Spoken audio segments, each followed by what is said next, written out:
It's the spooky season. You could watch some trashy horror movies with lazy jump scares, or you could kick it up a notch and watch something that'll make you bleed from your eye sockets and your skeleton try to claw its way out of its fleshy prison to escape the horror of shaky, shuffled shenanigans.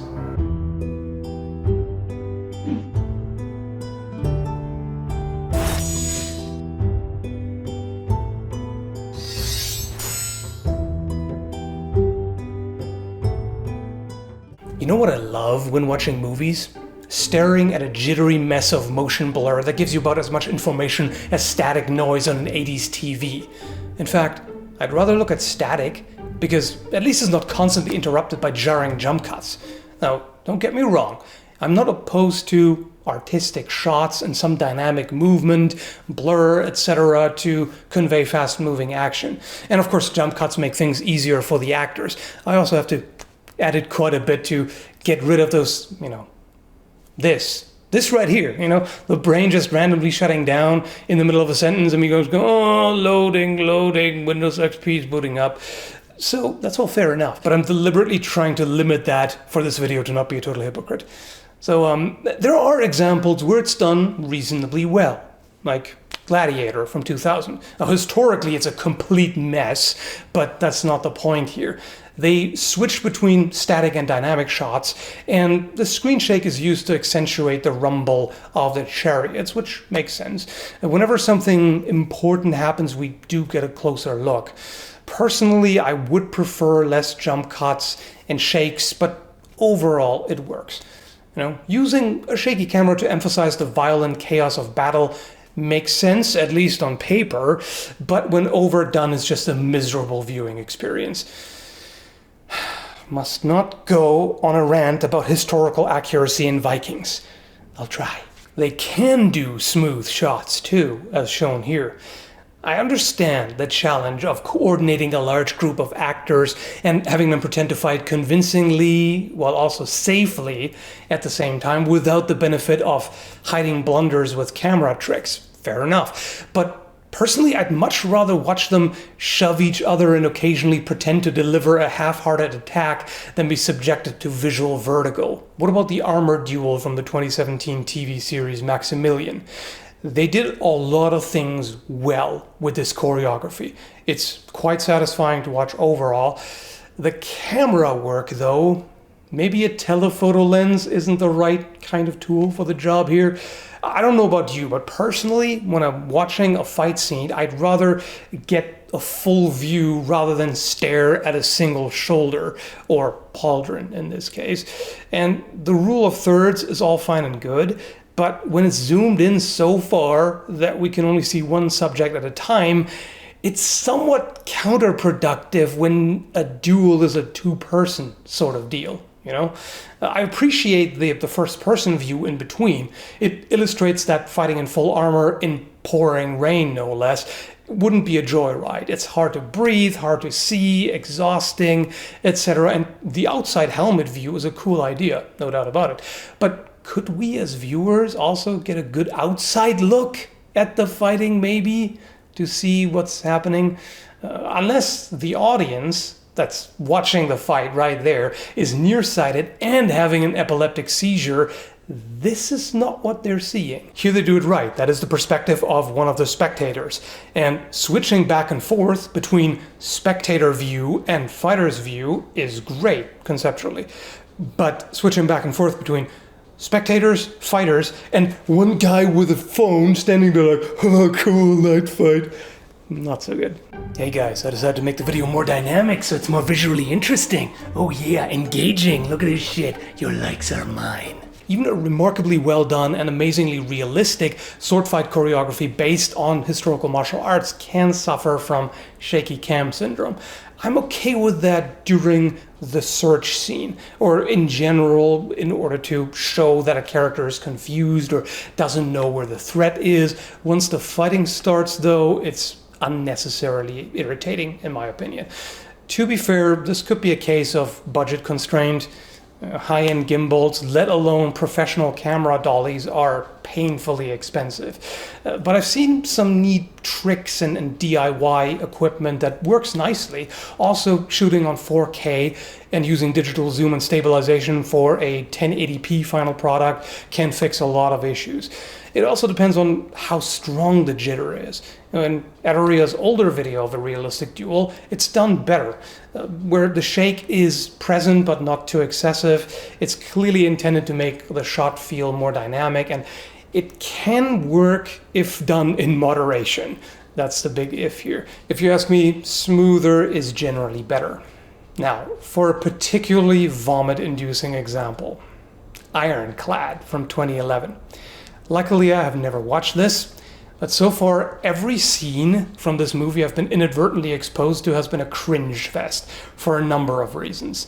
One of which being, it makes me wonder if there is such a thing as an anti-gimbal, or maybe it was just filmed by a 6-year-old with ADHD.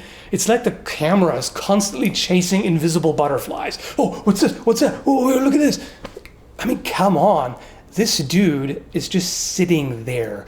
Do we really need this much dynamic shake for him to be staring blankly and just turning around? Was this recorded one-handed while walking on a half-deflated air mattress on top of a ball pit? This makes me want to dissolve diamond hydronate in liquid oxycodone and drip it directly into my tormented eyeballs. If it's too artsy to see what on earth or whatever fictional place is going on, then what's the point? Do you want to tell a story, or do you want to present a slideshow of disjointed visual clutter? When Bruce fights Rage in Batman Begins from 2005, the camera is reasonably stable most of the time, but holy jump cuts, Batman. This is batshit insane. Captain America, Winter Soldier, 2014. Not a sword fight, but there is a knife. This is also a good example of why the camera operator shouldn't be overdosing on ecstasy. The wonky close-ups just reverberate in your skull cavity. On the other hand, this scene from The Last Warrior, 2018, no jump cuts. You definitely have to respect the dedication to filming a longer sequence in one go. It's not easy at all. I'm assuming the shakiness is intended to make the viewer feel like they're there. It's not too confusing to watch, and overall, it works pretty well. Excessive visual effects. In Highlander, The Source, from 2007, which I subjected myself to when making a video about it, you can mostly see what's happening, kind of. Although what you're seeing makes absolutely no sense.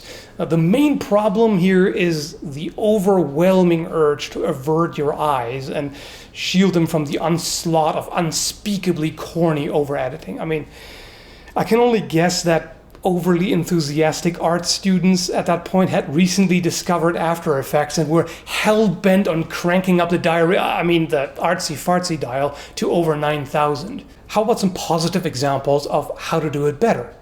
Rob Roy from 1995, for instance. What's this? We can actually follow the movements? There's still more reaction shots than needed, in my opinion, but it's just nice to look at the action without trauma to the occipital lobe, you know? Ninja, Shadow of a Tear, 2013. Excellent camera movement right here. You know, it follows the actors, it stays focused on the action, but it's smooth.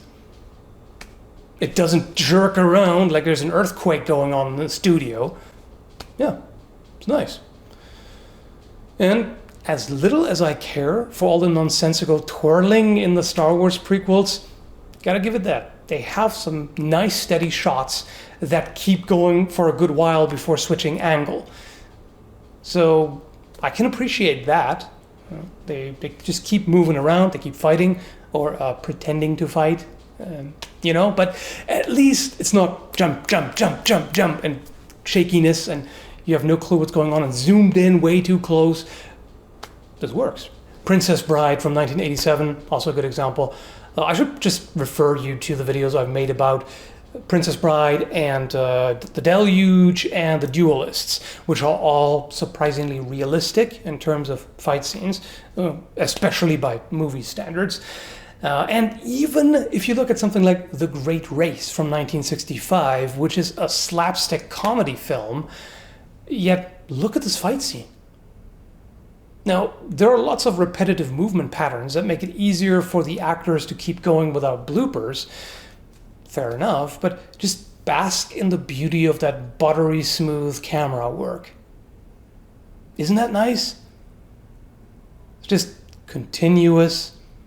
When they're jump cuts, they're done well, reaction shots, and the reaction shots happen mostly while they're not fighting, which again makes sense. Like, show the faces when the action's not happening, so we're not missing out on information, but we're still getting the emotional expression.